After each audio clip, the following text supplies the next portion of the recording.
Les carabiniers du Prince Albert ont toujours accordé une importance cruciale au sport. Il fait partie de leur formation professionnelle, mais ils le pratiquent aussi pour le plaisir.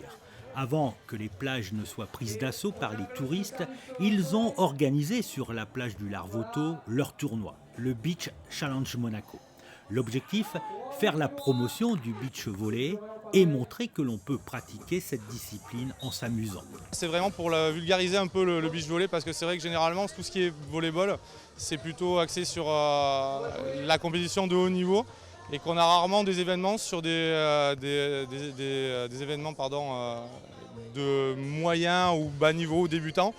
C'est un petit peu l'idée dans le principe où on fait venir des sportifs internationaux d'autres disciplines pour venir jouer sur le beach volley. Et ça reste le plaisir dans le sport, ça fait partie de notre travail, on est toujours fortement impliqué dans le sport en général de par notre fonction.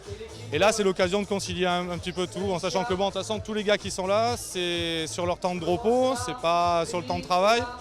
On l'organise, on a essayé de voir si ça pouvait fonctionner, ça a l'air de fonctionner donc on est plutôt content. Et sur le sable fin du Larvoto, du beau monde. 6 équipes de 3 joueurs.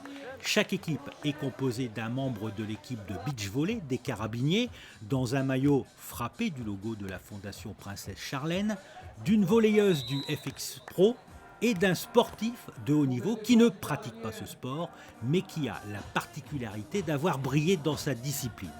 Parmi ces sportifs de haut niveau, la boxeuse Adeline May, championne du monde et d'Europe de sa catégorie, le kayakiste Fabien Lefebvre, quadruple champion du monde, la nageuse Coralie Balmy, multiple championne d'Europe, Laurence Hervé, triple championne d'Europe et du monde en parachutisme, la volleyeuse Déborah Ortschich, double championne de France avec le RC Cannes, et Didier Deschamps, champion du monde en 98, aujourd'hui sélectionneur de l'équipe de France.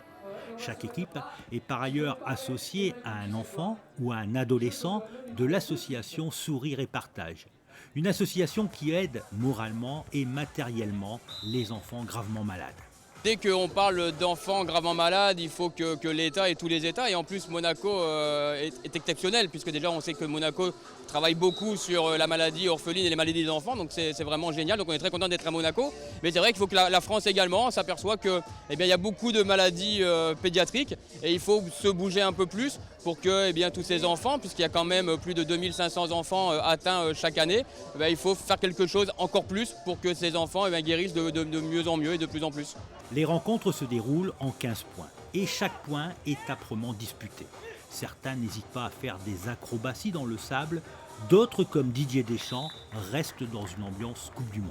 C'est pour les enfants, c'est pour la bonne cause, donc dès que je peux, je le fais avec plaisir. Il y a plein de sportifs de haut niveau aussi, donc je pense qu'on a un devoir, une obligation par rapport à ça pour essayer d'aider tous ces enfants qui en ont bien besoin.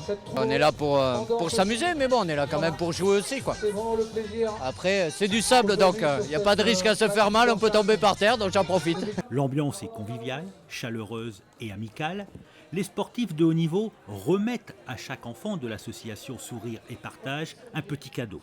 Le plus souvent, un t-shirt ou un maillot, comme celui offert par Didier Deschamps à Dorian, un maillot dédicacé par les joueurs de l'équipe de France. En fin d'après-midi, les choses prennent une tournure bien plus sérieuse avec un match exhibition. 2 équipes composées de 2 garçons et une fille se renvoient la balle. Parmi les joueurs, Pierre Pujol, pivot du RC Cannes et de l'équipe de France, Jacques Attia, le manager général du beach volley français, ou encore Victoria Rava, la volleyeuse du RC Cannes qui vient de mettre un terme à sa carrière, mais qui n'a rien perdu de ses qualités. C'était toute ma vie, alors forcément pour participer à ce genre d'événement, c'est un événement pour les enfants malades, mais aussi un tournoi de beach volleyball, et aussi organisé avec les carabiniers de Monaco.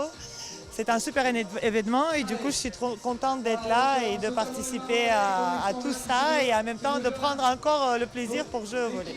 La journée se termine avec la remise des récompenses et les félicitations du Prince Albert.